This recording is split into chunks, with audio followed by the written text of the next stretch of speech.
কোনো দরকার নেই। মেজর আক্তার, ব্রিগেডিয়ার জি, আমি আপনার কাছে ব্যাক করছি। পৃথিবীর কোন দেশে ডিপ্লোম্যাটিক কালচারের মধ্যে নাই যে কোনো একটা দেশের দূত আসবে, তার জন্য স্বরাষ্ট্র এবং পররাষ্ট্র মন্ত্রণালয় প্রোটোকল অফিসার ওখানে যাবে, চিফ অফ প্রোটোকল যাবে তাকে রিসিভ করার জন্য। কোন কালচারের কোন জায়গায় লেখা নাই। কনভেনশনের কথা বাদ দিলাম, ভিয়েনা কনভেনশনের কথা বাদ দিলাম, কোন জায়গায় লেখা নাই।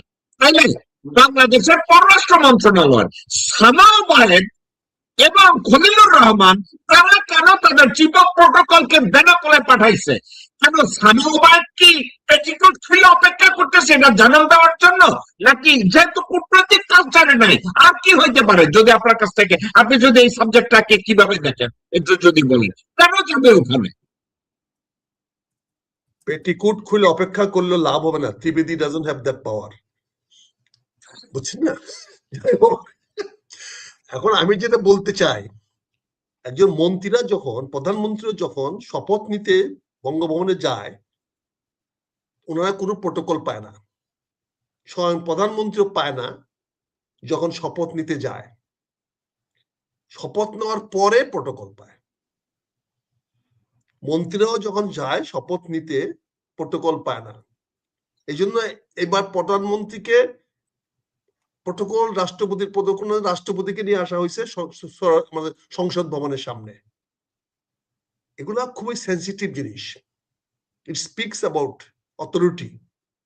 যেহেতু রাষ্ট্রপতির কাছে, ওই আমাদের রাষ্ট্রপতির কাছে যাবে না আমাদের প্রধানমন্ত্রী, নির্বাচিত প্রধানমন্ত্রী, ফলে রাষ্ট্রপতিকে বঙ্গভবন থেকে সংসদ ভবনে আনা হয়েছে। এটা not just fun, it is got a purpose. কারণ যদি প্রধানমন্ত্রী নিজে যাইতেন ওখানে, তাহলে প্রেসিডেন্ট কে অনেক বেশি উপরে উঠানো হইতো, অ্যাকসেপ্ট করা হতো আওয়ামী লীগের প্রেসিডেন্টকে, কিন্তু না করে আসছে। এটা প্রোটোকল প্রধানমন্ত্রী পান নাই বলে প্রোটোকলটা উনি সংসদ ভবন থেকে নিয়েছেন। সংসদের লিডার উনি, সংসদ তার, because is leader of the parliament, সংসদীয় লিডার।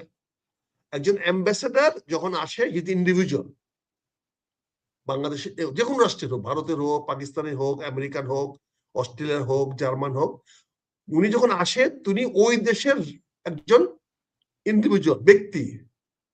তিনি যখন রাষ্ট্রপতির কাছে তার ক্রেডেনশিয়াল জমা দেন, then he become ambassador, is accepted ambassador. তো প্রোটোকলটা তো জমা হবে আগে, রাষ্ট্রপতির কাছে প্রোটোকল জমা দেওয়া হবে। জমা দেওয়ার সময় উনি রিসেপশন পাবেন, তাকে রাষ্ট্রপতির গেট থেকে তাকে ঘোড়ার সামনে দিয়ে মার্চ করে নিয়ে যাওয়া হবে। কাজে এগুলো তো সেট প্রোটোকল আছে। ওই এয়ারপোর্টে তো যাবে না আমার প্রোটোকল, বাংলাদেশ সরকার যাবে না। এর খরচ কে দিবে? টাকা পয়সা মিসইউজ হয়েছে না? বেনাপোলে পাঠাইছে চিফ অফ প্রোটোকলকে। বেনাপোলে গেছে, খরচ কে দিবে? It's illegal expenses. আক্তার ভাই গেছে কেন? ব্রিগেডিয়ার জিয়া এইমাত্র বলছে যে আমরা চেকের বাল, চাকর বাকর মনিবের জন্য বর্ডারে গেছে। ব্রিগেডিয়ার জিয়া তো ওপেনলি বলছে সে তো রাগঢাক করে নাই। তাহলে সেই চাকরের ইনচার্জ অফ চাকরকে, হেড অফ দ্য চাকরকে, প্রধানমন্ত্রী হবে না? তাহলে উনার নামটা বলেন। হেড অফ দ্য চাকর তো পাঠাইছেন, হেড অফ দ্য চাকরের জন্য হচ্ছে। আমি সরকারের সমালোচনা করব, সরকারের হেড অফ দ্য সরকার সমালোচনা করব না, এটা তো হয় না। আমার স্বাধীনতা সার্বভৌমত্বকে বিকিয়ে দেওয়া হয়েছে, এবং ত্রিবেদী সাহেব যে বক্তব্য দিয়েছেন সেই বক্তব্যের প্রতিবাদ করতে হবে, শুধু ভৎসনা দিলে হবে না। সে লোলুপ দৃষ্টি দেখিয়েছে, তার বক্তব্যের মধ্যে প্রমাণ পাওয়া যাচ্ছে যে সে বাংলাদেশটাকে খেয়ে ফেলতে চায়। শুধু বলতে পারবে স্বার্থ নিয়ে। আক্তার ভাই, আপনার এই ত্রিবেদীর এই বক্তব্যের পরে বাংলাদেশের মুক্তিযোদ্ধা কেন্দ্রীয় কমান্ড কাউন্সিল, মুক্তিযোদ্ধা মন্ত্রণালয়, মুক্তিযোদ্ধার নামের কতগুলো সুশীলচারী খানকির ছেলেরা এরা কি রাস্তায় নেমেছে? এরা কি রাস্তায় নেমেছে? এরা তো রাস্তায় নামবে না। এরা রাস্তায় নামার মতো সাহস, অবস্থান তাদের নাই। কেন সাহস নাই? আমি প্রতিবাদ করেছি। নামবে না কেন ভাই? রাস্তায় নামবে না কেন? এই খানকির ছেলেরা বলছে সন্তানেরা চাকরিতে অগ্রাধিকার পাবে, এই খানকির ছেলেরা বলছে তারা দেশের জন্য জীবন দিবে। কোন এক মানব ত্রিবেদী এসে কইছে রাজ্যের সাথে একত্র হইয়া যাও, তো খানকির ছেলেরা ঘরে বসে থাকবে কেন? ওর মুক্তিযুদ্ধ খানকির পোলারা ঘরে বসে খুন করবে কেন? চাইবে ওদের নাতির জন্য, চাইবে ওদের বউয়ের জন্য, চাইবে ওদের জন্য, এখন প্রতিবাদ করবে না কেন? করবে না এই জন্য বাংলাদেশে একটা শ্রুতি আছে, একটা কথা আছে, বাবু বলছে চুদির ভাই, বাপে পুত্রের খুশির শেষ নাই। বুঝতে পারছেন না? এই বাংলাদেশের শ্রুতিগুলো এমনি হয় নাই, এই শ্রুতিগুলো এমনি আসে নাই। কথাগুলো হয়তো অনেক কাছে অশ্রাব্য মনে হইতে পারে, কিন্তু কথাগুলো কথাগুলার বস্তুনিষ্ঠ। কাজে আমি যেটা বলতে চাই, আজকে মুক্তিযোদ্ধারা বাংলাদেশে সবচেয়ে বেশি মিসইউজড হয়েছে, তাদের চরিত্র ধ্বংস হয়ে গেছে। তারা যখন মুক্তিযুদ্ধের সিনিয়রিটি নিয়েছে, মুক্তিযুদ্ধের ভাতা নিয়েছে, তখন তারা মার্সিনারি হয়ে গেছে। তারা আর ডেডিকেটেড ফোর্স থাকে নাই, তারা স্বাধীনতার সৈনিক থাকে নাই, তারা ভাড়াটিয়া শরীরে রূপান্তরিত হয়েছে। আমি সরি টু সে দ্যাট। আমি আজকে নিজেকে লজ্জা বোধ করি, আমি নিজেকে বিব্রত বোধ করি যখন আমি ভাতাদারি মুক্তিযোদ্ধা হই। ভাই আপনি ভাতা নেন না, মেজর আক্তার আপনি ভাতা নেন না, আপনি নেন না। ব্যক্তি হতে পারে, কিন্তু আমি তো মুক্তিযুদ্ধকে ডিজোন করতে পারবো না। কিন্তু আমার বন্ধুরা তো সেই কাজটা করে ফেলেছেন, আমাদেরকে তো হিউমিলেট করেছেন। আজকে বাংলাদেশে কোনো মুক্তিযোদ্ধাদেরকে তো আমরা সম্মান করতে দেখি না, কারণ আমরা ভাতা খাওয়া, চাকরি সিনিয়রিটি নেওয়া, প্রমোশন নেওয়া। আমরা চাকরি করার জন্য মুক্তিযুদ্ধ করেছিলাম? আমরা কি ভাতা খাওয়ার জন্য মুক্তিযুদ্ধ করেছিলাম? আমরা যুদ্ধে যে যা আলো করেছি, পদক পেয়েছি, পদকের সম্মান আলাদা, কিন্তু করি নাই। কিন্তু আজকে বিষয়টাকে অন্যদিকে যায় না, আজকে কনসেন্ট্রেট করেন ত্রিবেদী সাহেবের বক্তব্যগুলোকে হালায় গুড়ায় দিয়েন না। না ভাই, এক সেকেন্ড ভাই, আক্তার ভাই, আচ্ছা আমি আপনার কাছে আসছি। জিয়া ভাই, আপনার কি মনে হয় না এর প্রথম প্রতিবাদ মুক্তিযোদ্ধাদের কাছ থেকে আসা উচিত ছিল? হ্যাঁ, আসলে তো এটা শুধু মানে যদি প্রথম কথা হলো, এটার তো প্রথম প্রতিবাদ আসা উচিত ছিল পররাষ্ট্র মন্ত্রণালয় থেকে, ফার্স্ট কথা পররাষ্ট্র মন্ত্রণালয় থেকে। সেকেন্ড হচ্ছে যে তারপরে আসার কথা ছিল বাংলাদেশের সাধারণ মানুষের কাছ থেকে, এবং এর লিড দেওয়ার কথা মুক্তিযোদ্ধাদের, কারণ তাদের রক্তে, তাদের ত্যাগ তিতিক্ষায় আজকে বাংলাদেশের পতাকা পেয়েছি এবং আমরা সীমানা পেয়েছি। তারা চুপ করে থাকবে কেন? আর বাকি সরকার না হয় বুঝলাম, সে না হয় হাত পা ধরে টিকা আছে, যদি তাই ধরে থিওরিটিক্যালি যদি তাই হয়ে থাকে, তাহলে বাকি দলগুলি কি করলো? বাকি জামাত, এনসিপি এরা কি করলো? এরা যে সারাদিন চিৎকার করতেছে, এর কি, এদের কাজটা কি? তাদের কাজটা কি? আমি একটা সাধারণ বুদ্ধিজীবী যারা নাকি সারাক্ষণ ভারতের পা চাটতে তৈরি, তাদের কি, তাদের কি জ্বালা লাগতেছে না? তাদের কি কষ্ট লাগতেছে না যে সে এখন আমাদেরকে একীভূত করার ধান্দা করতেছে এবং সেই এজেন্ডা নিয়ে আসছে? সে তো নেমে তো অ্যাকচুয়ালি এটাই প্রকাশ করলো যে আমি আসছি এই কাজ করতে। আমরা কি তাকে রাখবো? আমাদের তো রাখা উচিত না তাকে, আমাদের তাকে ফেরত পাঠানো উচিত। যে তোমার তো ভাই এই এজেন্ডা নিয়ে তো তুমি আসছো তোমার দেশকে রিপ্রেজেন্ট করার জন্য, তুমি আমাকে তো অ্যাডভাইস করতে আসো নাই যে তুমি আমাকে ভূত করবা। একটা তথ্য আপনাকে দেই, দীনেশ ত্রিবেদী কিন্তু আইপিএস কোন অফিসার না, সে কিন্তু পররাষ্ট্র মন্ত্রণালয়ের কোন অফিসার না, সে একজন রাজনীতিবিদ। তৃণমূল কংগ্রেসের একজন মেম্বার ছিল, পরবর্তীতে বিজেপিতে যোগ দিয়েছে। নৈতিক স্খলন যুক্ত কি ছিল? মন্ত্রী হয়েছিল। জি, আচ্ছা। কাকে পাঠাইছে, কেন পাঠাইছে জানেন? সে বাংলা বলে। কেন পাঠাইছে জানেন? সে পশ্চিমবঙ্গ এবং বাংলা ভাষীদের সমগ্র প্রকার সাঁওতামি, ভণ্ডামি, রায় দুর্লভ কি করছে, বেইমানি, এগুলো সব জানে এবং দেখতে দেখায় একটা শুয়োরের মতো। তারে পাঠাইছে অ্যাম্বাসেডর, এবং বাংলাদেশে ঢুকা বলে ভারতের লগে ভারতের জনগোষ্ঠী 120 কোটি, আরো 20 কোটি তাদের লগে যোগ করলে তাদের সীতার সরাসরি দর্শনের কাজটা ঠিক মতো হবে। মানে আমি বুঝি না। আচ্ছা, একটা কথা, আক্তার ভাই আমাকে নিয়ে ফান করছে যে আমার ভাই পররাষ্ট্রমন্ত্রী। আমি কিন্তু ফানটাকে সিরিয়াসলি নেই। কেন নেই? আক্তার ভাই যে ফান্ডটা করছে এটা করা উচিত, কেন করবে না? বাংলাদেশের পররাষ্ট্রমন্ত্রী এবং সে সাধারণ অধিবেশনের 61তম অধিবেশনের প্রেসিডেন্ট, এখন তো কাগজে পত্রে সে বাংলাদেশের পররাষ্ট্রমন্ত্রী। খলিলুর রহমান এই ত্রিবেদীর কথা প্রতিবাদ করবে না বা করার সময় নাই, সে জাতিসংঘ নিয়ে ব্যস্ত আছে, তার প্রতিমন্ত্রী কার বাল ছিটতেছে। আপনার কি মনে, আপনিও বলছেন পররাষ্ট্র মন্ত্রণালয় থেকে প্রতিবাদ আসা উচিত, তো এই দুজন আছে এখন।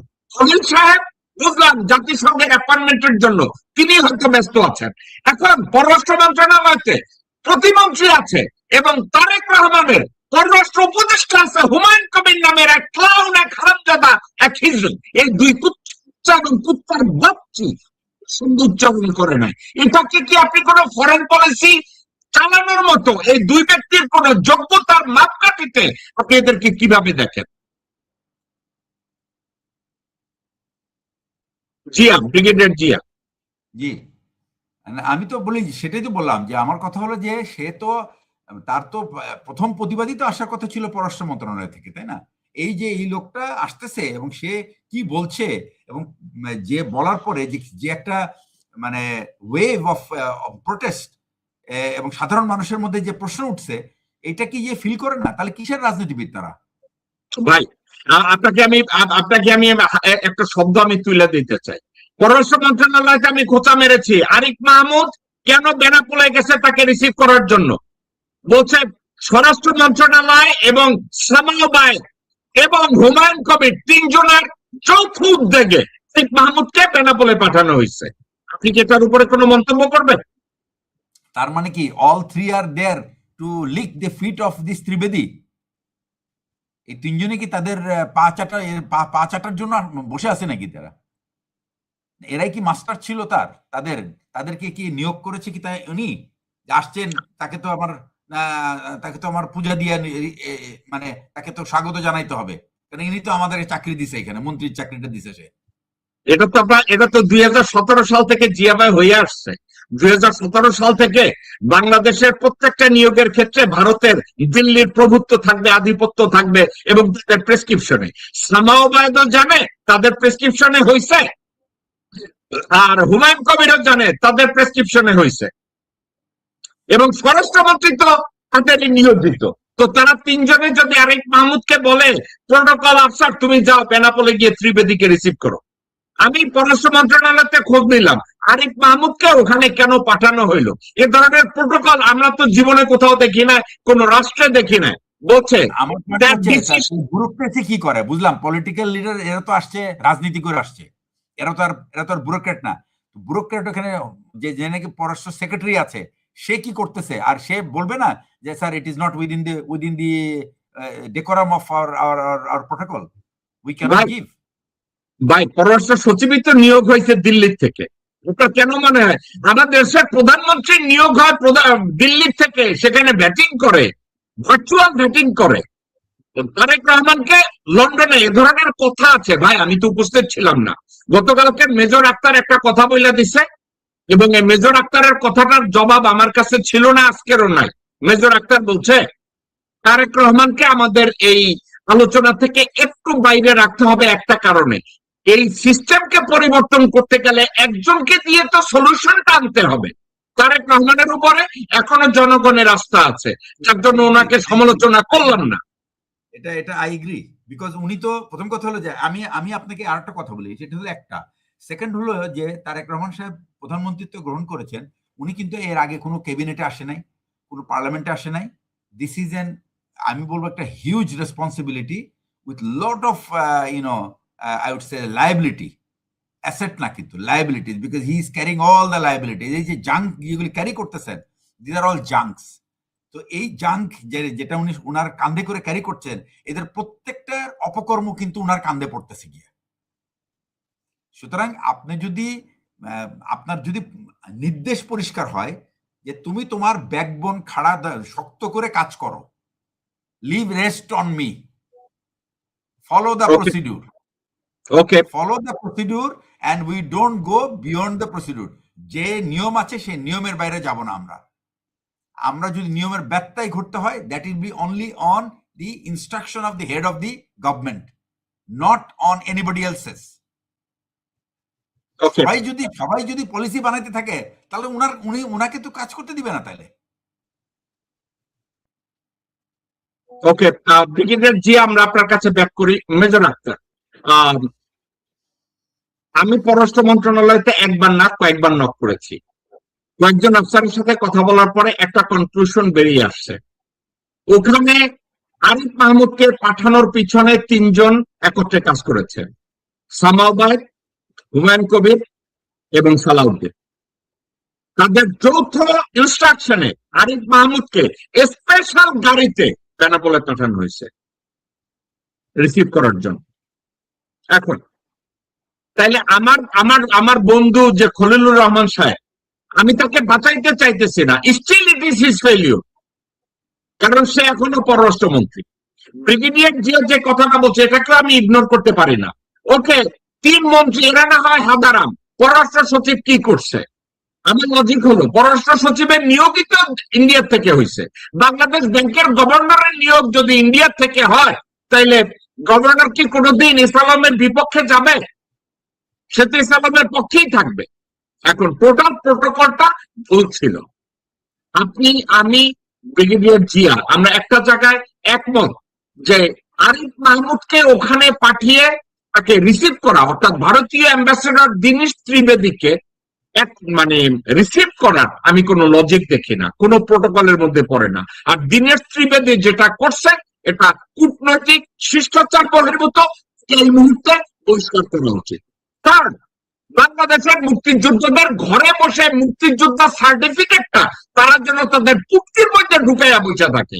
কারণ মুক্তিযোদ্ধা সার্টিফিকেটটা যোগ্য তারা না। কারণ একটা মুক্তিযোদ্ধা রাস্তায় দাঁড়াইয়া একটা বাংলাদেশের ফ্ল্যাগ নিয়ে প্রতিবাদ করার মতো কোন মুক্তিযোদ্ধাকে বাংলাদেশে কোথাও দেখা যায় নাই। একটা ভিডিও কোন জায়গায় দেখা যায় নাই, এক পোস্ট কোন মুক্তিযোদ্ধার দেখানো হয় নাই যে দীনেশ ত্রিবেদী এই কথার প্রতিবাদ করছে। মেজর আক্তার, এই সাবজেক্টটাকে আমি এখন শেষ করব, আমরা অন্য সাবজেক্টে যাব। এই বিষয়ে আপনি আর কিছু বলতে চান কিনা?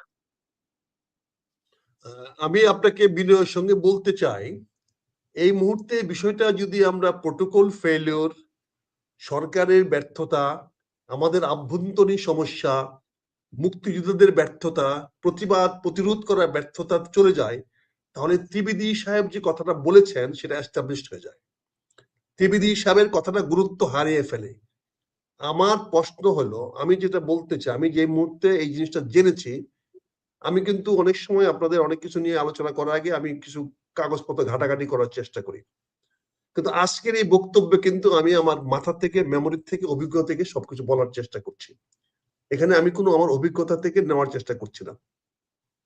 1975 সনের 3 নভেম্বর খালেদ মোশাররফ সাহেব কু করে সফল হয়েছিল।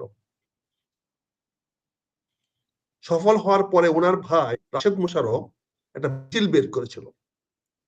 সে মিছিলটা নিয়ে গেছিল সমর সেনের বাড়ির সামনে। সমর সেনের বাড়ির সামনে মিছিল নিয়ে যাওয়ার 5 তারিখে নিয়ে যাওয়ার পরে তাৎক্ষণিক প্রতিক্রিয়াতেই 7 নভেম্বরের জন্ম হয়েছিল।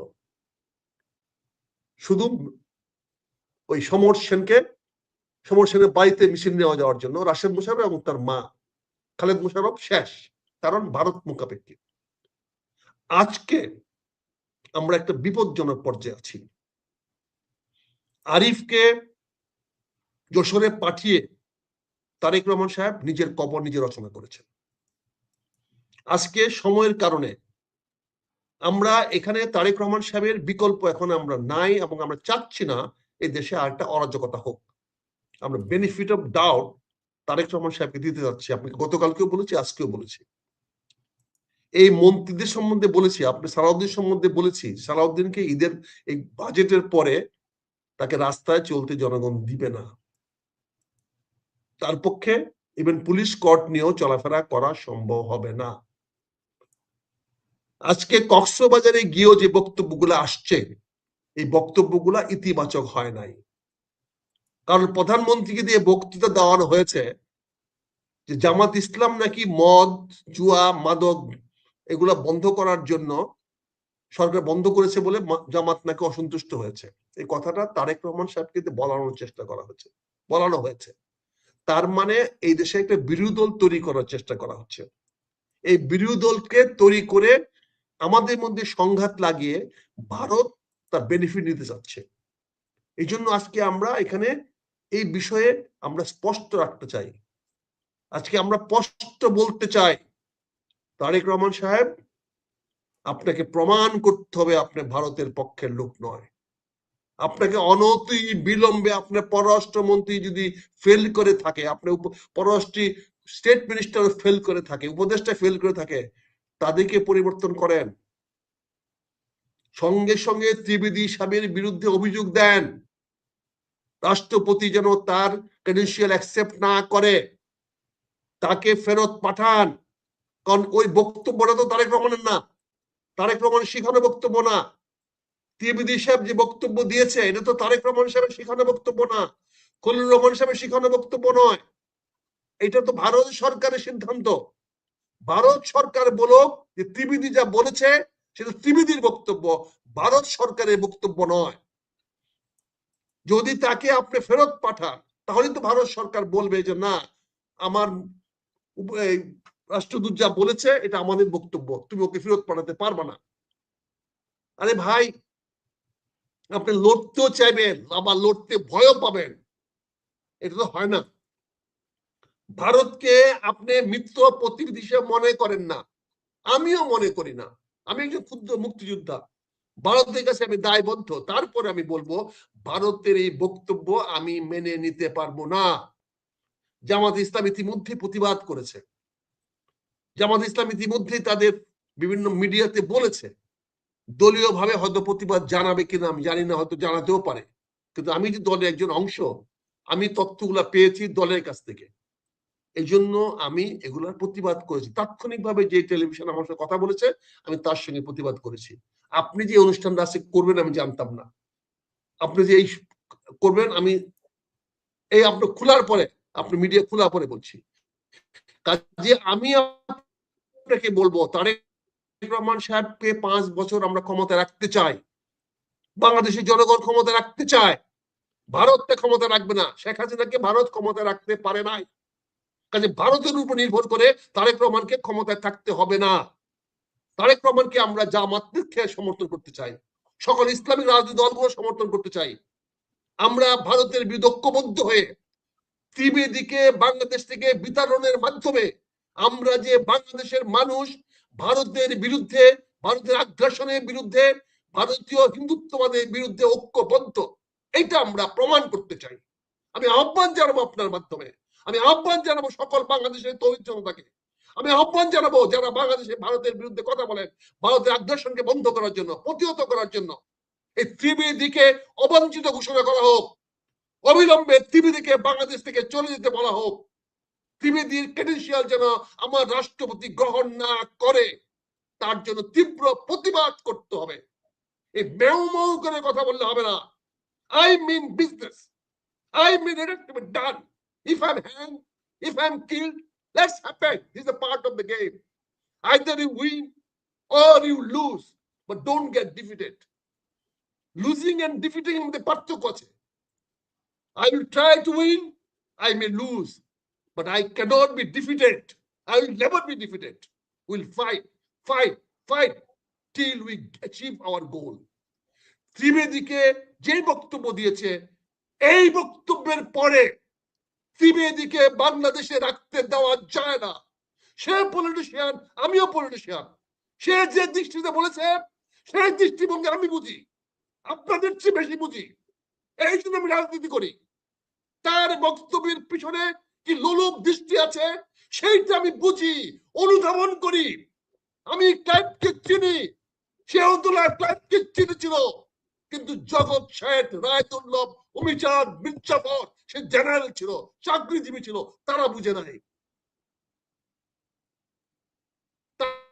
তারা বুঝে নাই বলে সেদিন শেহদুল্লাহকে সমর্থন করে নাই, সমর্থন করে নাই বলে মির্জাফর করতে পেরেছে, জগৎ শেঠ অর্থমন্ত্রী বিশ্বাসঘাতক করতে পারছে, রায়দুল্লভ করতে পেরেছে, মীর কাসেম করতে পেরেছে, কিন্তু রাজনীতি বিষয়ে সে উদ্দোলা ভুল করে নাই, সে উদ্দোলের পক্ষে নাই। আমি যা বলছি আমি মনে করি দেশত মাতা খালেদা জিয়ার ছেলে শহীদ রাষ্ট্রপতি জিয়াউর রহমানের ছেলে একই অনুধাবন করে, একই ফিল করে, সেও জাতীয়তাবাদী নেতা, তার মধ্যে ফিলিং। কিন্তু তাকে আমরা সহযোগিতা করবো কিনা, তাকে আমরা রক্ষা করবো কিনা। কাজে আজকে আমি স্পষ্ট করে বলতে চাই, আপনি আমাকে সুযোগ দিয়েছেন, আমি একজন ক্ষুদ্র মুক্তিযোদ্ধা বলছি, ত্রিবেদীকে বাংলাদেশে থাকতে দেওয়া যাবে না। তার জন্য আমাদের সারা জাতি ঐক্যবদ্ধ হতে হবে, সারা বাংলাদেশ এমন ঐক্যবদ্ধ হতে হবে, সারা বাংলাদেশে ভারতের বিরুদ্ধে বক্তব্য দিতে হবে। ভারত সরকার বলুক এটা ভারতের বক্তব্য না ত্রিবেদীর বক্তব্য, এটা স্পষ্ট করতে হবে, পরিষ্কার করতে হবে। অন্যথায় এই দায় দায়িত্ব এই সরকারকে বহন করতে হবে। ধন্যবাদ ভাই আপনাদেরকে। ওকে, ব্রিগেডিয়ার জি, আপনি মেজর আক্তারের প্রত্যেকটা কথা আপনি মনোযোগ দিয়ে শুনেছেন। আপনি এই সাবজেক্টের উপরে কোনো কিছু অ্যাড করবেন কিনা? হ্যাঁ, আমি যেটা বলতে চাই সেটা হচ্ছে যে আপনার যখন এরকম একটা একটা ফরেন এনভয় প্রথমে এসেই সে যখন দুইটা দেশের একটা একটা স্বাধীন সার্বভৌম রাষ্ট্রের মানুষদেরকে তার দেশের মানুষের সাথে একীভূত করে একটা রাষ্ট্র কল্পনার কথা প্রকাশ করে, এটা খুব হালকাভাবে নেওয়ার কোনো কারণ নাই। এটার কূটনৈতিক তাৎপর্য অত্যন্ত গুরুতর এবং একজন হাইকমিশনার বিদেশি রাষ্ট্রে তার নিজ সরকারের প্রতিনিধিত্ব করেন। তার প্রতিনিধিত্বের ক্ষেত্র হলো তার নিজ দেশের নাগরিক এবং দ্বিপাক্ষিক সম্পর্ক, এর বেশি কিছু নয়। সেই দেশের রাজনৈতিক প্রতিনিধিত্ব এবং সার্বভৌমত্ব স্বতন্ত্র জাতীয় পরিচয়কে তিনি অত্যন্ত, যে দেশে উনি আসছেন তাদের সার্বভৌমত্ব এবং স্বতন্ত্র জাতীয় পরিচয়কে অত্যন্ত সতর্কতার সাথে সম্মান করা প্রয়োজন। তার এই কথার মাধ্যমে সে অ্যাকচুয়ালি তার যে এই রাষ্ট্রের প্রতি তার যে লোলুপ দৃষ্টি, সেটাই শুধুমাত্র নগ্নভাবে প্রকাশিত হয়েছে। এবং আমি মনে করি বাংলাদেশের ২০ কোটি নাগরিকের এই সার্বভৌমত্ব, সংবিধান এবং জাতীয় মুক্তিযুদ্ধের ইতিহাসের দিকে খেয়াল করে আমাদের আর যে এই পদক্ষেপ, এবং সে যদি সেই এজেন্ডায় নিয়ে থাকে, তাহলে আগামী কয়েক বছর যতদিন সে থাকবে ততদিন বাংলাদেশের জন্য এটা একটা হবে রক্তাক্ত অধ্যায়। এটা শুরু হওয়ার আগেই আমি বলবো সরকার এবং সরকারের যারা নাকি দায়িত্বশীল আছেন, আমি এখনো আমার কাছে মনে হয় নাই যে কেউ দায়িত্বশীল ভাবে তাদের দায়িত্ব পালন করছে। আমার কাছে মনে হয় নাই যে তারা আসলে রাষ্ট্রের দায়িত্ব নিয়ে তারা আসলে কি করছেন এখানে, তারা রীতিমতো খেলাফেলা করছেন, এটার মধ্যে স্পষ্ট দেখা যাচ্ছে। এবং তাদের রাষ্ট্রকে নিয়ে তাদের কোনো রকম ভাবনা চিন্তা নাই, তাদের ঠাট্টা মস্কারি, এবং এটা দেখলে মনে হয় যে তারা they are not in a serious business. তারা রীতিমতো তারা এখানে একটা পিকনিকে আছেন। এই পিকনিক অবস্থা থেকে তাদের বের হতে হবে এবং রাষ্ট্র নিয়ে রাষ্ট্রের স্বাধীনতা সার্বভৌমত্বকে নিয়ে যে ব্যক্তি কথা বলবে, যে তার লোলুপ দৃষ্টি দিবে, তার সেই দৃষ্টিটা আরো প্রসারিত হওয়ার আগেই তাকে তার দেশের দিকে ফেরাই দেওয়া উচিত এবং সেখানে গিয়ে তার দৃষ্টির প্রসার ঘটাক, বাংলাদেশে না। আমি মনে করি যে আখতারুজ্জামান স্যার যা বলেছেন অ্যাবসলিউটলি সত্য এবং এটার পক্ষে আমাদের প্রত্যেকটা সচেতন নাগরিকের দাঁড়ানো উচিত এবং দাঁড়িয়ে এটার প্রতিবাদ করে তাকে রীতিমতো স্যার যেটা বলেছেন বিদায় করে দিয়ে তারপরে আমরা অন্য কাজে হাত দিতে পারি। এই ধরনের একটা আমি বলবো যে একটা ক্ষতিকর এলিমেন্ট রাষ্ট্রের ভিতরে, বাংলাদেশের ভিতরে থাকা মানে হলো সে প্রতিদিন, প্রতি মুহূর্ত, প্রতি মিনিট সে ব্যয় করবে তার এই উদ্দেশ্য হাসিল করার জন্য বাকি সব কর্মকাণ্ড। এবং এটার আপনি দেখতে পাবেন খুব শীঘ্রই। মাত্র শুরু হয়েছে গাইবান্ধা দিয়ে এবং একের পর এক, আমি আগেই বলেছি যে আমাদের প্রতিবেশী রাষ্ট্র যখন এখানে আসে তারা এই ৩৬৫ দিন টু 3, হ্যাঁ, এই যে তারা ১৬০০ দিন এখানে কাটাবেন, এই ১৬০০ দিনের কিন্তু দিনপঞ্জি তারা হাতে করে নিয়ে আসছে এবং এই দিনপঞ্জি তারা কিন্তু বাস্তবায়ন করার জন্য ব্যস্ত এবং প্রত্যেকটার পরে কোনটা আসবে আমাদের কারো ভিতরে আপনার এটা পাবেন না। এই প্ল্যানিং, এই পরিকল্পনা আমাদের কোনো লেভেলেই নাই।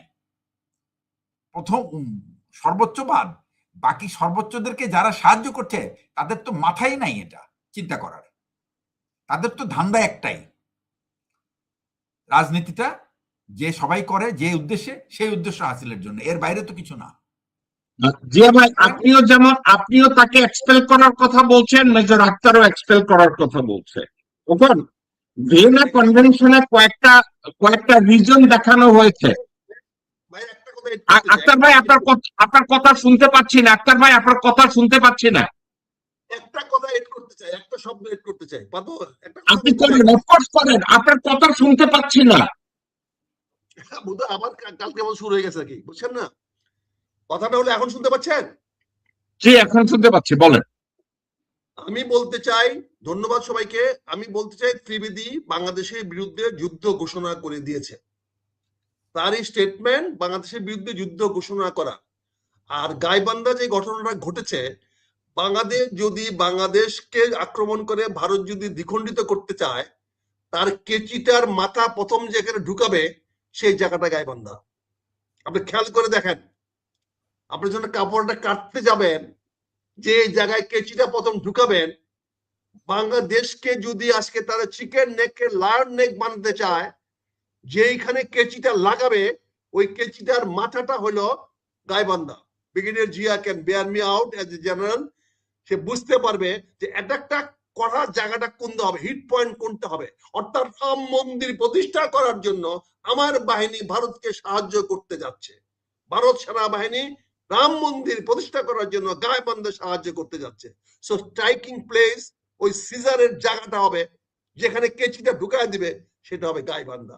Please don't make it fun, it is not a coincidence, it is a very very, মানে কি বলে আমাদের তত্ত্বাবধানে আমাদের অন্ধ সরকারের ইয়ার সাহেবের মতো কথা, ইউনিশ সাহেবের মতো কথা, যে কি বলে কি জানি ইয়া বলছিল, রিস্ক কি মানে খুব প্ল্যান করা, মানে প্ল্যান করে আপনি এটা একটা পরিকল্পিত পদক্ষেপ। ইংরেজি শব্দ ইউজ করছিলেন, ভেরি ভেরি ফেমাস শব্দ, meticulously plan, meticulous plan. So গাইবান্ধাটা একটা মেটিকুলাস প্ল্যানের অংশ, যাতে ওখানে রাম মন্দির প্রতিষ্ঠা করার জন্য ভারতের হিন্দু প্রেমিকরা ওখানে সমবেত হইতে পারে, ওখানে মার্চ করতে পারে। সো ডোন্ট জাস্ট মিস, মানে কি বলে এটাকে অবমূল্যায়ন করেন না। So Trivedi must leave Bangladesh. He must go from Bangladesh. Let's make everybody slogan, Trivedi go out, Trivedi go out from Bangladesh. It should be the slogan from now onwards all over the Bangladesh. ধন্যবাদ sir. ওকে, major Akter, আপনাকে আমি যেতে দিতে চাচ্ছি না। Vienna কনভেনশনে কয়েকটা article আছে, কয়েকটা পদক্ষেপ আছে।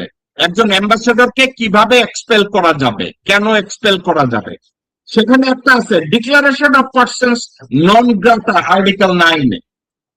এখন আর্টিকেল 9-এ নন গ্রাটা করার আগে কয়েকটা চার্জ তারা রিজন দেখাতে পারে। Number 1, espionage or intelligence activities. Number 2, interference in the internal affairs. Public and political activities that exceeded diplomatic function. Conduct deemed offensive to national security or public order. Serious abuse of diplomatic privilege and immunity. Retaliatory measure based on the principle of the reciprocity. এখন এটা article 9-এ Vienna কনভেনশনে এটা স্পষ্ট করা আছে। আপনি কি মনে করেন কিনা দীনেশ ত্রিবেদীর আচরণ ওই পর্যায়ে গেছে যে তাকে আমরা আর্টিকেল 9-এর আওতায় তাকে আমরা এক্সপেল করতে পারি? তার আচরণ এই পর্যায়ে গেছে কিনা? আর্টিকেল 9-এ শুধু একটি না, আপনি যা পড়ে শুনলেন তার সুস্পষ্ট 3টি ধারা আছে। একটি তো পরিষ্কার সে বাংলাদেশের আভ্যন্তরীণ ব্যাপারে বলেছে, হ্যাঁ। দ্বিতীয়ত সে তার ইন্টেনশন আর ফিউচার প্ল্যান সে বলেছে যে বাংলাদেশকে তার সঙ্গে অ্যানেক্স করতে চায়। সে বাংলাদেশের 20 কোটি মানুষকে 140 কোটি মানুষের সঙ্গে একত্রীভূত করতে চায়। হোয়াট ইট কমপ্লাইজ, এটা তো আন্ডারস্টুড যে তার হেজিমনির একটা অংশ হিসেবে সে বাংলাদেশকে দেখে। অর্থাৎ তার ফিউচার প্ল্যান হলো বাংলাদেশের উপরে ভারতীয় সেনাবাহিনী চাপিয়ে দেওয়া, যদি সিকিমের মতো আমরা রাজি না হই। যদি সিকিমের মতো তারেক রহমান সাহেব রাজি হয়ে যায়, শেখ হাসিনা হয়তো রাজি হয় নাই, এই জন্য তাকে পরিবর্তন করতে হয়েছে। এখন যদি জননেতা তারেক রহমান সাহেব রাজি হয়ে যায়, এইটাও তো সিগন্যাল হতে পারে।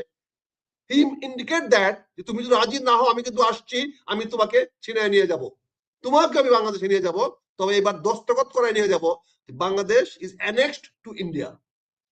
এখন এই একটা কথা বলি, দস্তখতটা যদি একজন অডিয়েন্স একটা কথা লিখছে, সে লিখছে ভিয়েনা কনভেনশনে তো উনি এখনো ঢুকেন নাই, চালাকিটা এখানে। এখন আমরা যদি ভিয়েনা কনভেনশনের আর্টিকেল 9 ব্যবহার করতে চাই, ভারত বলবে উনি তো এখনো অ্যাম্বাসেডর হন নাই, উনি একজন ব্যক্তি, উনি এখনো। ভেরি গুড, এই জন্য তো আমি বলছি এখনো সে ব্যক্তি, ফলে তাকে আপনি শপথ নিতে দিয়েন না। আমার ভিয়েনা কনভেনশনে যাওয়ার দরকার নাই, তাকে শপথ নিতে দিয়েন না। So don't allow him, don't give him A status of রাষ্ট্রদূত, তাকে অ্যাম্বাসেডর হওয়ার স্ট্যাটাস অফ অ্যাম্বাসেডর তাকে দিয়েন না। সেটা তো আপনার হাতে এখনো আছে, দ্যাট অস্ত্র তো আপনার কাছে আছে। আপনি তাকে ভিয়েনা কনভেনশনে যাওয়ার দরকার নাই, তার আগে আপনি তাকে রাষ্ট্রদূত স্ট্যাটাস দিয়েন না, which is you can very much do it. You can send a note of Absolutely. dissent to the Indian Prime Minister. Sorry sir, sorry Mr. Prime Minister, আপনার ভদ্রলোককে আমরা অ্যাম্বাসেডর হিসেবে বাংলাদেশে থাকতে দিতে পারতেছি না, please call him back, send someone new. So এটা তো আছে, ভিয়েনা কমপ্লেন করার দরকার নাই, তাকে বহিষ্কার করার দরকার নাই, বাট তাকে কোনো অবস্থাতে ক্রেডেনশিয়াল তার অ্যাকসেপ্ট করেন না। এটা তো আমরা পারি, এই সার্বভৌমত্ব তো আমাদের আছে, এইটা তো তারেক রহমান সাহেব দেখাতে পারেন, এটা তো আমাদের পররাষ্ট্র মন্ত্রণালয় দেখাতে পারেন।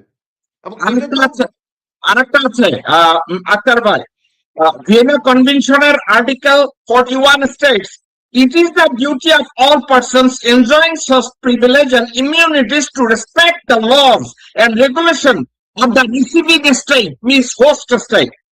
They also have a duty not to interfere in the internal affairs of that state. Dinesh ত্রিবেদীর কথায় আমি আর্টিকেল 41 ইজিলি ব্যবহার করতে পারি। আমি 41 পারি, 9ও পারি, কিন্তু দুইটাই তো আমার অ্যাপ্লিকেবল হওয়ার দরকারই নাই। আমি তো তার ক্রেডেনশিয়াল এখন অ্যাকসেপ্ট করি নাই। Big scope. সো আমি ভিয়েনা যাচ্ছি কেন, আমার কনভেনশনে যাচ্ছি কেন? He is not yet bin accepted as ambassador. আমি তো তার ক্রেডেনশিয়াল গ্রহণ করি নাই। ওকে, এখনো তো বঙ্গভবন দরজা তার জন্য আমি এখনো খুলি নাই। So I will not open it. আমি তাকে বঙ্গভবনে ঢুকতে দিব না।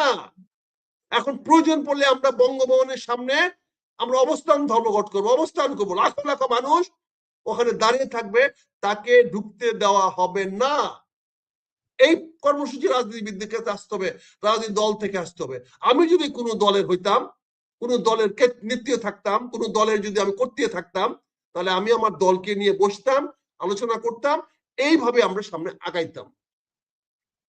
ওকে, ব্রিগেডিয়ার জি, আপনার অনুপস্থিতিতে আমরা দুইটা সাবজেক্ট নিয়ে কথা বলছি। ত্রিবেদীকে ওখান থেকে বের করে দেওয়ার ভিয়েনা কনভেনশনের আর্টিকেল 9 আমরা ব্যবহার করতে পারি, আর্টিকেল 41 আমরা ব্যবহার করতে পারি, কিন্তু সমস্যা একটা জায়গায়, Trivedi did not become the ambassador yet. ঠিক আছে, তো সেক্ষেত্রে মেজর আক্তার একটা কথা বলছে, it's a standard rules of the foreign policy. বাংলাদেশের পররাষ্ট্রমন্ত্রী সরাসরি ইন্ডিয়ান পররাষ্ট্রমন্ত্রীকে জানাতে পারে, we can not accept that individual due to this reason, therefore send someone else. এখন মেজর আক্তার স্যারের কথাটাকে আপনি আমি ইগনোর করতে পারবো না। মেজর আক্তার স্যার বলছে এই সাবজেক্টটায় আমাদের শেনেনিগান্স, আমাদের ডিসএগ্রিমেন্ট, আমাদের ডিভিশন বাদ দিয়ে দরকার হইলে বঙ্গভবনের সামনে আমাদের দাঁড়ায় যাইতে হবে, এই ছোট্ট বাচ্চা যাতে তার আইডেন্টিটি ওখানে সাবমিট করতে না পারে।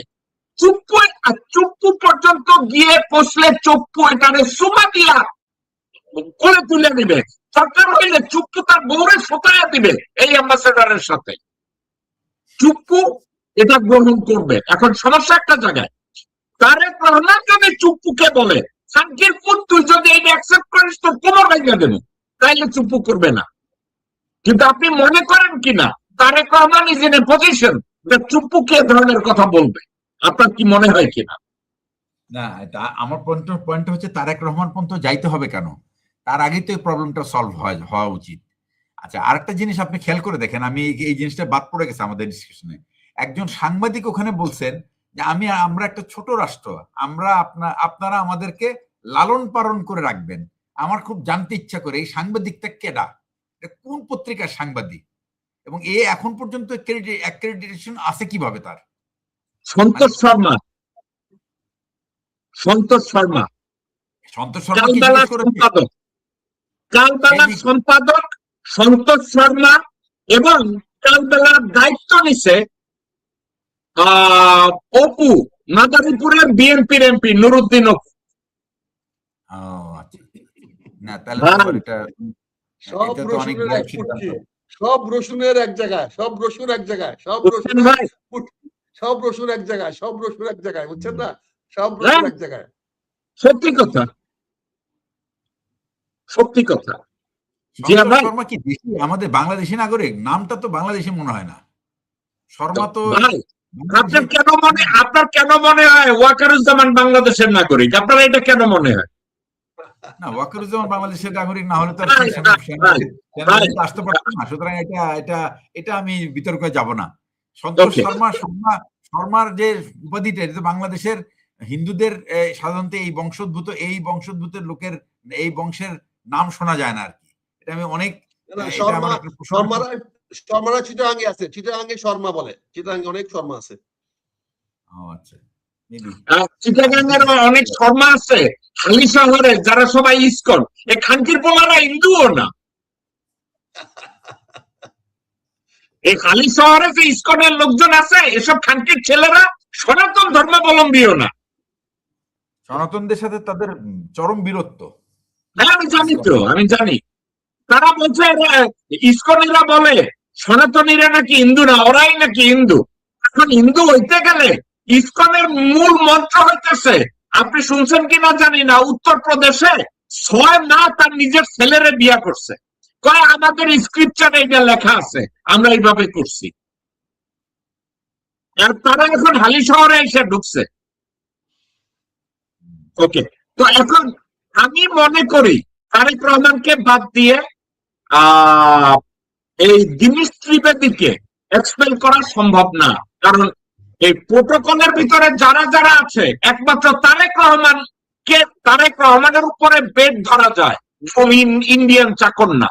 একমাত্র ওনার উপরে আস্থা রাখা যায় যে জিয়া রহমানের ছেলে বা বেগম খালেদা জিয়ার ছেলে ইন্ডিয়ার চাকর বাকর না। একমাত্র তারেক রহমান যদি চুপ্পুকে বলে যে সৌয়া পোলা, তুই যদি এটা গ্রহণ করিস তো তোমার ভেঙে দেবে, তাহলে একমাত্র that is the only way. And there is another option. বাংলাদেশের মুক্তিযোদ্ধারা, মেহনতি মানুষ, দেশপ্রেমিক মানুষ যদি ভারতীয় হাই কমিশন এবং বঙ্গভবনের সামনে গিয়ে দাঁড়িয়ে যায়, এই সমস্যাটার সমাধান সম্ভব। আমি মেজর আক্তার আপনার কাছ থেকে শুনতে চাচ্ছি, এর বিকল্প আমি আর কিছু দেখি না। আমার কাছ থেকে আমি বলবো, হ্যাঁ প্লিজ। আমার অবস্থান তো খুব পরিষ্কার, স্পষ্ট করে ফেলেছি। আমি তো আপনাকে বারবার বলছি, আমি ভারত বিদ্বেষী নই, কিন্তু ভারতের আগ্রাসন আমি মেনে নেব না, ভারতের উদ্ধত্তপনা আমি মেনে নেব না। ভারত আমাকে আক্রমণ করার অভিপ্রায় ব্যক্ত করবে, আমি সেটা মেনে নেব না।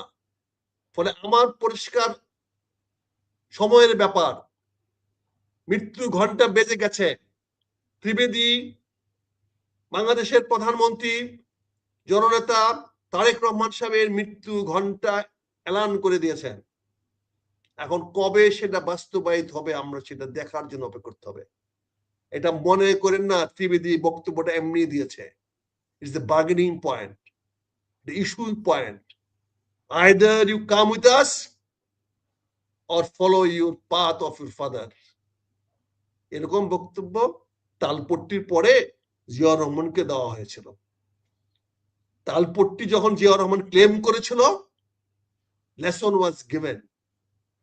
চিটাগাঙ্গে বিএনপি নেতাদের ঝগড়া লাগিয়ে দিয়ে আনগার্ডেড মানে কি বলে কল, তাকে চিটাগাঙ্গে পাঠিয়ে দেওয়া হয়েছিল। and he was killed.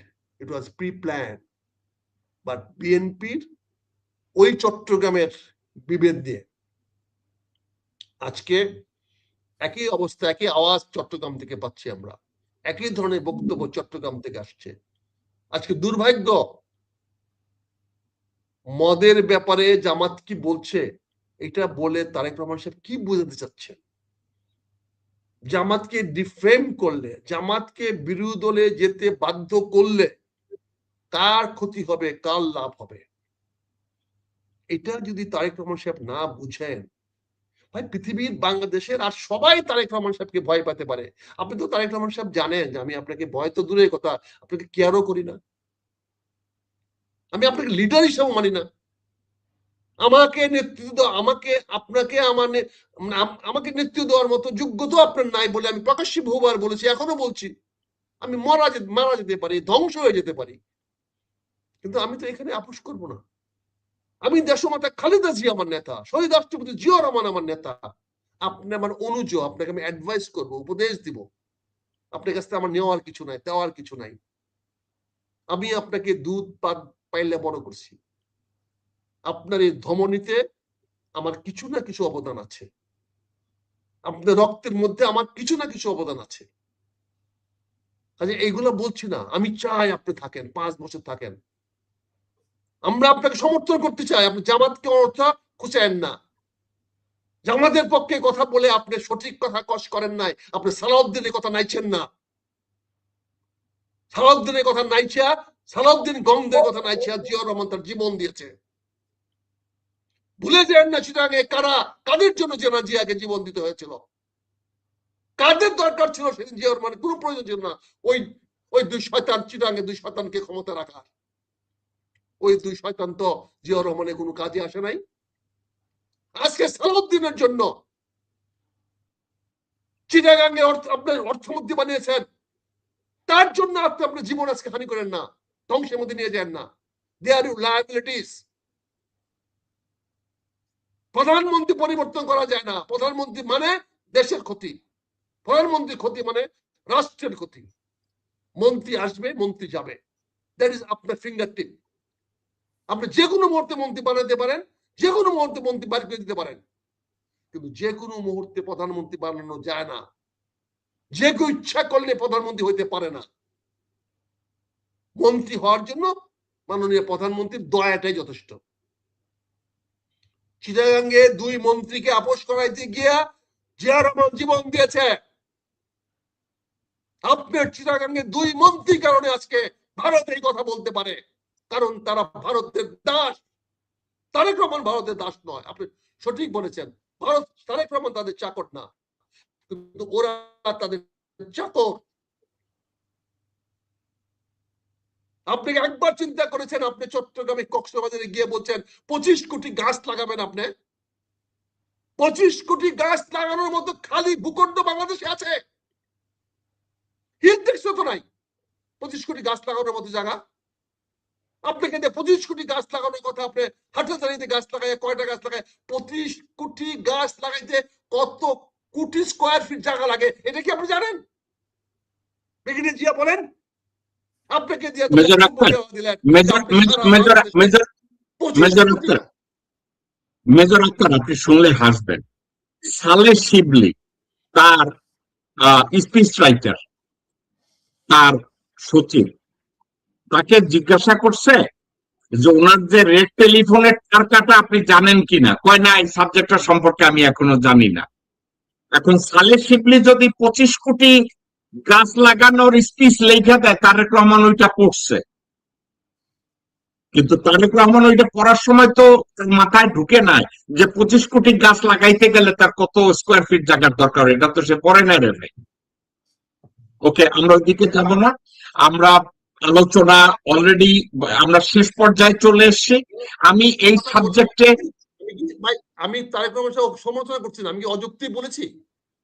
কোনো কথা আপনি অযৌক্তিক বলেন না। নো, 25 কোটি গাছ লাগানোর মতো স্পেস কি বাংলাদেশে আমার আছে?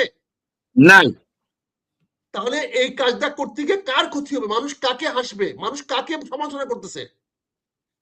আরে ভাই শুনেন, তারেক রহমানকে সমালোচনা আমি করি, কিন্তু অন্য কেউ সমালোচনা করে আমার কষ্ট লাগে, আমার ব্যথা লাগে।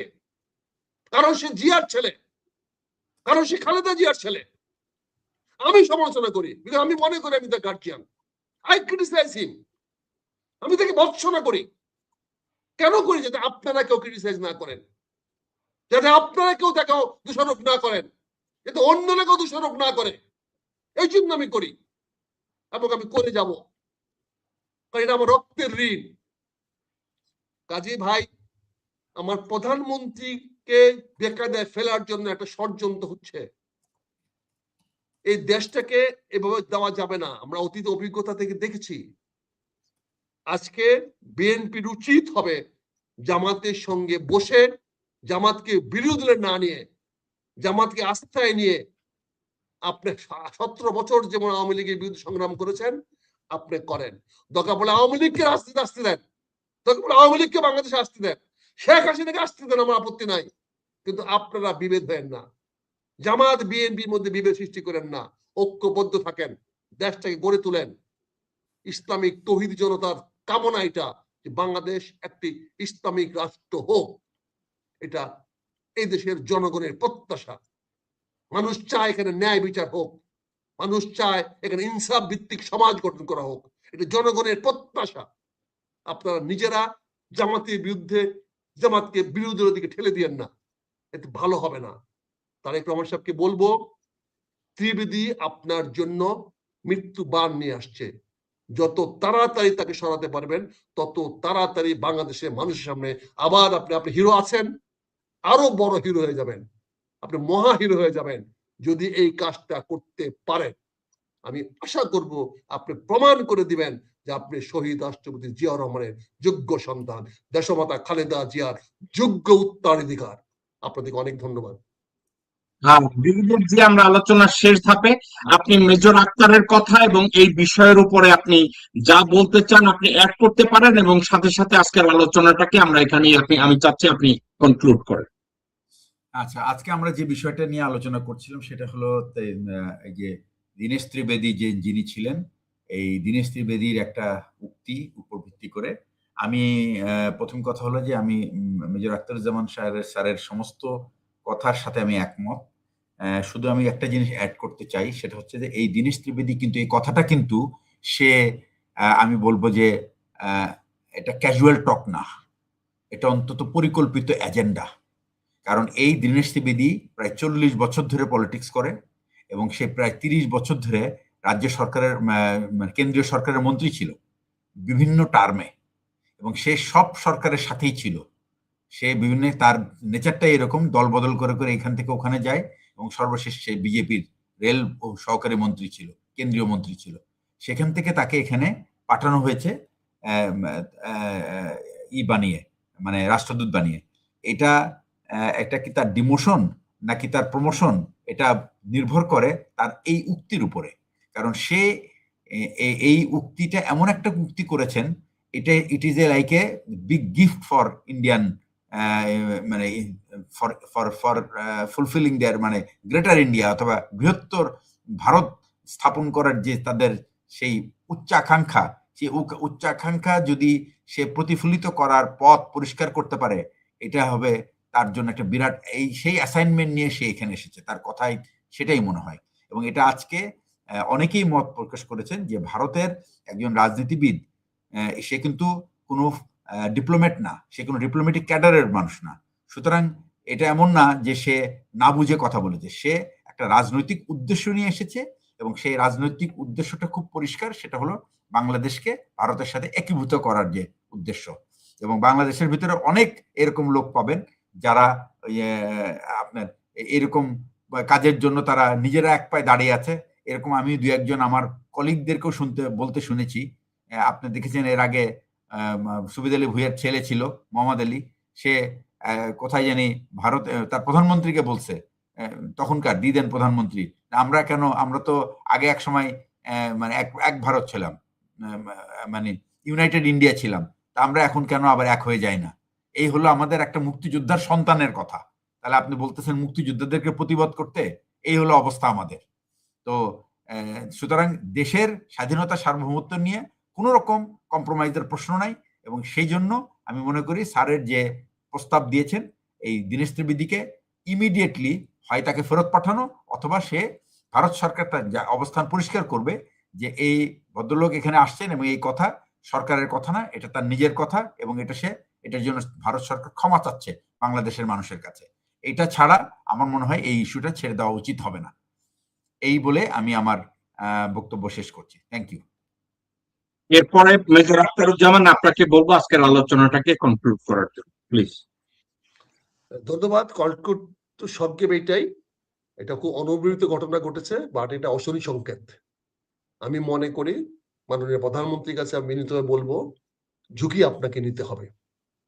আপনি টিকে থাকবেন না ধ্বংস হয়ে যাবেন।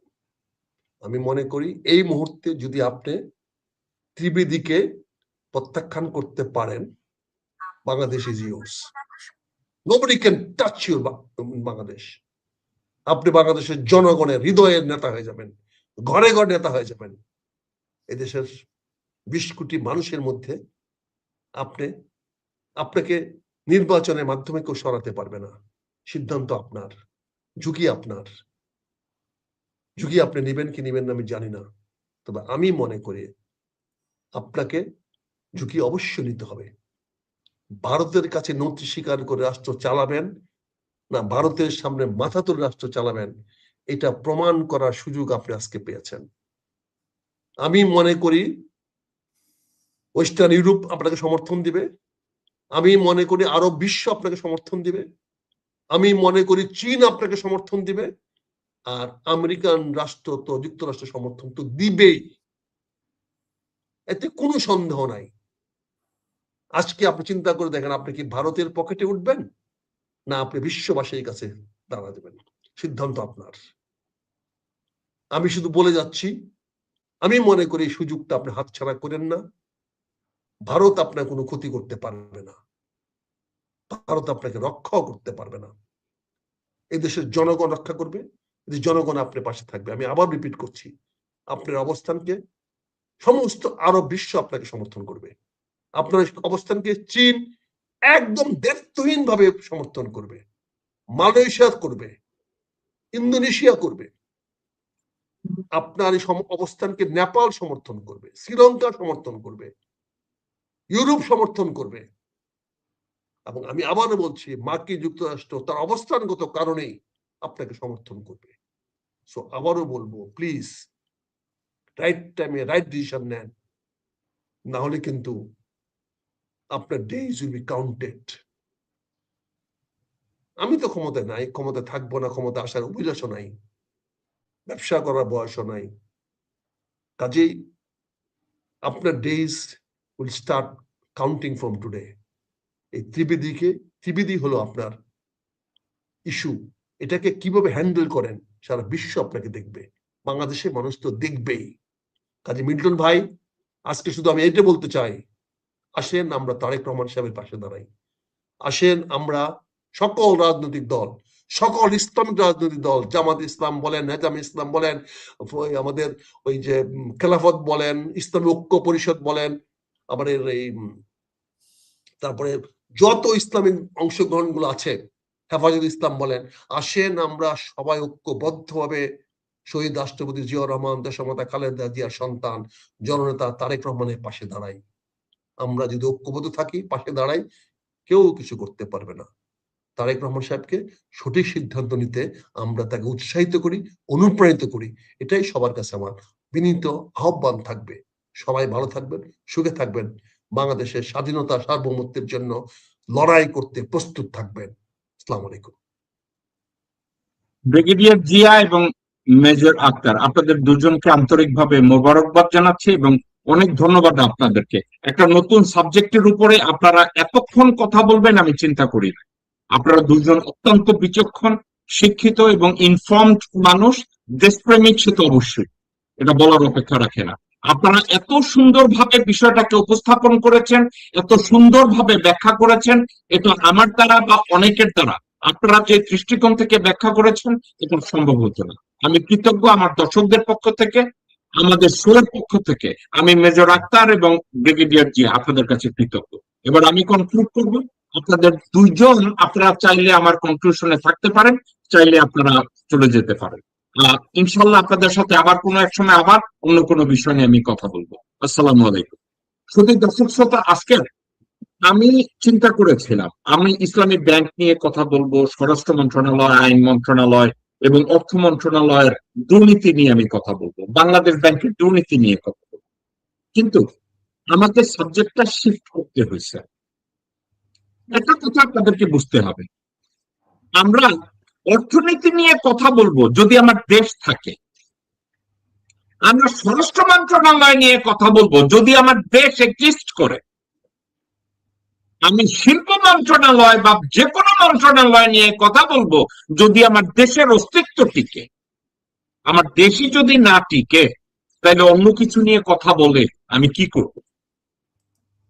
দীনেশ ত্রিবেদীর এই কথাটা কি এতটাই সিরিয়াস? শুধু সিরিয়াস না,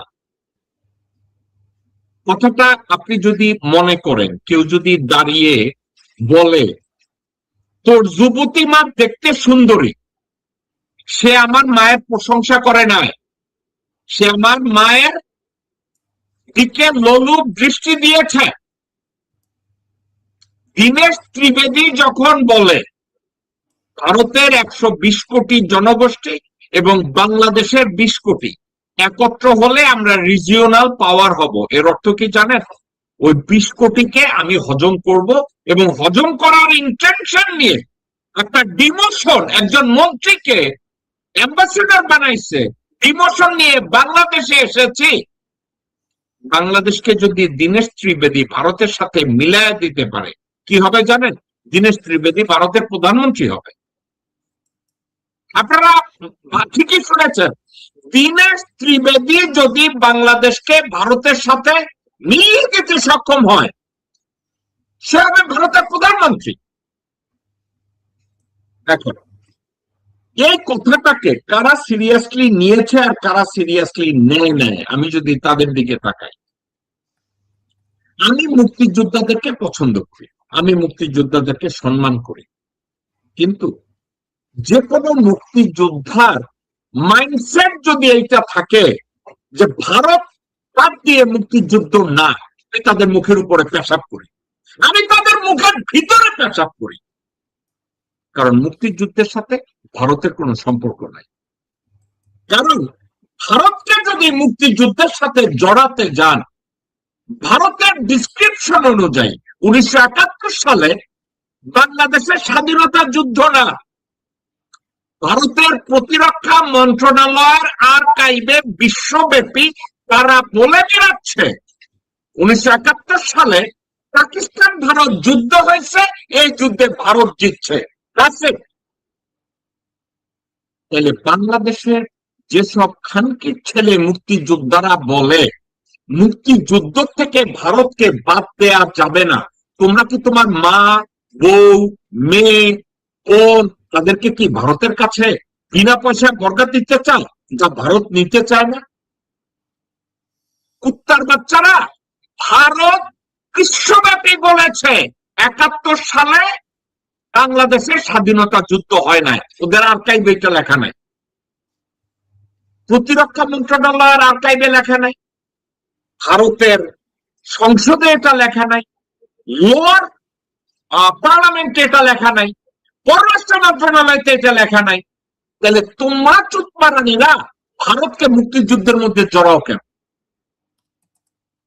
আজকে দীনেশ ত্রিবেদী যখন বাংলাদেশে ঢুকে বলে যে তোমার এই বাংলাদেশ দেখতে খুব সুন্দর, এর অর্থ হইল বাংলাদেশের উপরে ভারতের লোলুপ দৃষ্টি। এটা দীনেশ ত্রিবেদীর কথা না, এটা ভারতের কথা। এটা দীনেশ ত্রিবেদীর কথা না, এটা মোদির কথা। এটা দীনেশ ত্রিবেদীর কথা না, এটা ইসকনের কথা, সনাতনীদের কথা। এ প্রতিবাদ করতে গেলে মুসলমানরা দাঁড়াবে না। ব্রিগেডিয়ার জি একটা কথা বলছে, আমি অত্যন্ত খারাপ ফিল করছি, কিন্তু ব্রিগেডিয়ার জি আর এই কথার জবাব আমার কাছে নাই। কোন মুক্তিযোদ্ধা যাবে এটা প্রতিবাদ করতে? মুক্তিযুদ্ধ শব্দটাকে ব্যবহার করা হয় মুক্তিযোদ্ধার সন্তানদের কোটা সংরক্ষণের জন্য, মুক্তিযোদ্ধা ভাতা পাওয়ার জন্য, মুক্তিযোদ্ধাদের পাওয়ার জন্য। বাংলাদেশ অথবা জনগণের অস্তিত্ব রক্ষার জন্য মুক্তিযুদ্ধ শব্দ তো ব্যবহার হয় না, অন্য আরেকটা কারণে মুক্তিযুদ্ধ শব্দটার ব্যবহার ভারতের কল্যাণের জন্য। তাহলে মুক্তিযোদ্ধাদের প্রতি আমার সম্মান থাকবে কেন? আজকে আপনাদেরকে আমি ঠান্ডা মাথায় একটা কথা মনে করাই দিই, ডক্টর মোহাম্মদ ইউনূস এবং খলিলুর রহমান অ্যান্টনিও গুটেরেসের উপস্থিতিতে যখন একটা হিউম্যানিটেরিয়ান করিডোরের কথা বললেন যে তাইলে রোহিঙ্গাদেরকে আমরা ফেরত দিতে পারি, পেশার ছেলে ওয়াকারুজ্জামান করে ফেললেন সরাসরি, নর্থ আইএসপিআর সরাসরি সাংবাদিকদের বললেন কোন করিডোর ফরিডোর হবে না, সংবিধানকে সমুন্নত রাখতে হবে, সার্বভৌমত্বকে সমুন্নত রাখতে হবে। ওই ক্ষেত্রে ওয়াকারই কথা বলছিল। আজকে ওয়াকারুজ্জামান চুপ করে আছে কেন? ওর মুখের মধ্যে কি ওর বাবার নুনো ঢুকাতো? আজকের ওয়াকারুজ্জামান কথা বলে না কেন? ছেলে তুই কথা বলিস না কেন? যেসব খানকির ছেলে বলেছিল, রুহুল কবির রিজভী বলেছিল সার্বভৌমত্বকে অবমাননা করা যাবে না, খলিল বিদেশি নাগরিক তাকে রাখা যাবে না। কিরে রিজভী, তুই তো এখন তোর মায়ের সাথে ঘুমাইতেছিস, তুই কার সাথে ঘুমাইতেছিস রে খানকির পোলা? আজকে দীনেশ ত্রিবেদীর কথার জবাব কে দেবে? আজকে দীনেশ ত্রিবেদী এ ধরনের কথা বলার সাহস পায়, আর তোরা খানকির পোলারা ওরে নিজের মেয়েদেরকে বোনদেরকে দৌলত দিয়া সোনা দিয়া ভাড়া দিয়া চুপ করে বসে আছিস খানকির পোলারা। তারপরে কস তোরা বাংলাদেশের রাজনীতিবিদ, তোরা বাংলাদেশের আইন প্রণেতা, তোরা বাংলাদেশের এমপি মন্ত্রী, কি পোলা তোরা, তোরা চেটের বাল। এখন সবাই কি রকম? মেজর আক্তারের মতো লোক আছে, ব্রিগেডিয়ার জিয়ার মতো লোকজন আছে, দেশের দেশপ্রেমিক 2-4 জন মানুষ আছে যারা দেশপ্রেমিক। আমি তাদের দৃষ্টি আকর্ষণ করে একটা কথা বলি, ভাই নন্দলাল দেশপ্রেমিক হইয়েন না। আপনারা কি জানেন যুদ্ধের ময়দানে অস্ত্র দরকার, আর সভ্য সমাজে অন্যায়ের প্রতিবাদের অস্ত্র হলো আপনার মুখ এবং আপনার শব্দ। একটা কথা আপনি মনে রেখে, পেশাপাড়ায় গিয়ে কেউ বলতে শুনছেন আসসালামু আলাইকুম, আসেন আমরা সবাই ভালো কাজ করি? পেশাপাড়ায় গিয়ে এটা শুনছেন? শুনেন না। পেশাপাড়ায় কি কয়? তোর মায়েরে, তোর বইনেরে, অমুক রে সেমুক রে। কেন জানেন? ওখানকার ভাষা এইটা। আমাদের বর্তমানে সমাজ ব্যবস্থা হচ্ছে পতিতালয়ের মতো, আমাদের দেশের বর্তমানের রাজনীতি হচ্ছে পেশাপাড়ার মতো। এই পেশাদেরকে সামনে দেখলে আমার কোনো ভদ্র ভাষা থাকে না, কারণ it doesn't match the criteria. আমি কি করবো? গালি দেব না? আমি তো আর বিসমিল্লাহ আসসালামু আলাইকুম দিতে পারি না, কিন্তু এর অর্থ এটা না যে আমি আসসালামু আলাইকুম আর বিসমিল্লাহ বলতে পারি না। আমাকে সুযোগ দেয়া হচ্ছে না বিসমিল্লাহ বা আসসালামু আলাইকুম বলা। আমি সুযোগটার অপেক্ষায় আছি। পরিশেষে একটা কথা বলবো, মেজর আক্তার, ব্রিগেডিয়ার জিয়া, আমি জেকব মিল্টন, আমাদেরকে কেন চিল্লায় কথা বলতে হবে? দীনেশ ত্রিবেদীকে এক্সপেল করা কেন বলতে হবে? আজকে মুক্তিযোদ্ধা নামক খানকির পোলারা, খানকির যোদ্ধারা কি রাস্তায় নামতে পারে না? মুক্তিযোদ্ধা নামক খানকি যোদ্ধারা যারা তাদের সন্তানদের চাকরির জন্য হাসিনার কুক্ষিতে তেল মাখছে কোটা সংস্কারের জন্য, তারা রাস্তায় নামে না কেন? কিরা খানকির পোলারা? শাহবাগে তোরা যাবি না? শাহবাগে বাতি জ্বালাবি না তোদের বউয়ের আর বোনদের ভাড়া দেওয়ার জন্য? ত্রিবেদী আইছে, তার আঁকাটা মুখে দিয়ে কেটে বসে থাকে খানকির পোলারা। বাংলাদেশের স্বাধীনতা রক্ষা করার জন্য সুস্থ মানসিকতার দরকার, দেশপ্রেম দরকার, সততার দরকার। শুধু মুখের কথায় কাজ হবে না, রাস্তায় নামে। আমি মনে করি না সালাউদ্দিন, আমির খচ্চর, মির্জাফর, আব্দুল আবাল মিন্টু, খলিলুর রহমান, সামাও বাই, এরা কেউ দীনেশ ত্রিবেদীর কথার জবাব দেবে। কেন দেবে না জানেন? ইতিমধ্যে তারা দীনেশ ত্রিবেদীকে কোলে নিয়ে চুমাচামি শুরু করে দিছে। তাহলে অপশন আছে কে? তারেক রহমান সাহেব। তারেক রহমান নিজে যদি ইনিশিয়েটিভ নেয়, as মেজর আক্তার says, উনি নিজে যদি দীনেশ ত্রিবেদীকে এক্সপেল করার ইনিশিয়েটিভ নেন, তারেক রহমান, আপনি হবেন বাংলাদেশের সর্বশ্রেষ্ঠ আইকন এই যুগে। আপনি প্রমাণ করেন যে আপনি জিয়ার ছেলে, প্রমাণ করার দরকার নাই, কারণ আপনার শরীরের রক্ত জিয়ার রক্ত, বেগম খালেদা জিয়ার রক্ত। কিন্তু আপনি প্রমাণ করেন যে আপনি একজন বোনাফাইড লিডার, আপনি একজন লেজিটিমেট লিডার। আপনি বলছেন না ইউ হ্যাভ এ প্ল্যান, এই প্ল্যানের একটা পার্ট দেখান। বঙ্গভবনে গিয়ে চুপ্পুর মুখের দিকে তাকায় বলেন, এই খানকির ছেলে, ওর পরিচয়পত্র নেওয়া যাবে না। এই কাজটা করে কাকে দিয়ে কোনটা মারতে হয় এটা বুঝেন। আমি মেজর আক্তারের সাথে একমত। আমির খচ্চর মাহমুদ, সালাউদ্দিন, গিয়াস কামাল, গিয়াস কাদের চৌধুরী, এরা আপনার জন্য ট্র্যাপ।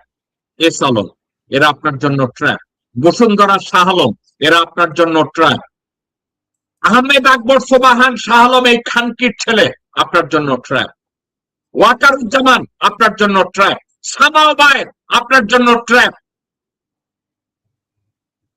সুযোগ বুঝে তারা আপনার পাছায় ডিম ঢুকাইছে, এবার পিস্তল আর বন্দুক ঢুকাইয়া গুলি করে দিবে। আপনি কিভাবে রক্ষা করবেন? রক্ষা করেন। বহু উপদেশ আপনাকে দেওয়া হয়েছে, আর এইসব আজগুবি কথাবার্তার বক্তব্য দেওয়া আপনি বাদ দেন। তারেক রহমান সাহেব ইজ্জত করতে চাই, সমর্থন করতে চাই, নিতে শিখেন। শুধু দর্শক শ্রোতা, এই ছিল আমাদের শো। আগামীকালকে বাংলাদেশ সময় রাত 10টায় আপনাদের সাথে আবার দেখা হবে। আমার জন্য দোয়া করেন, আমি আপনাদের জন্য দোয়া করি। আমাদের দেশটা পৃথিবীর শেষ দিন পর্যন্ত স্বাধীন ও সার্বভৌম দেশ হিসাবে টিকে থাকুক। আমরা জন্য ইজ্জত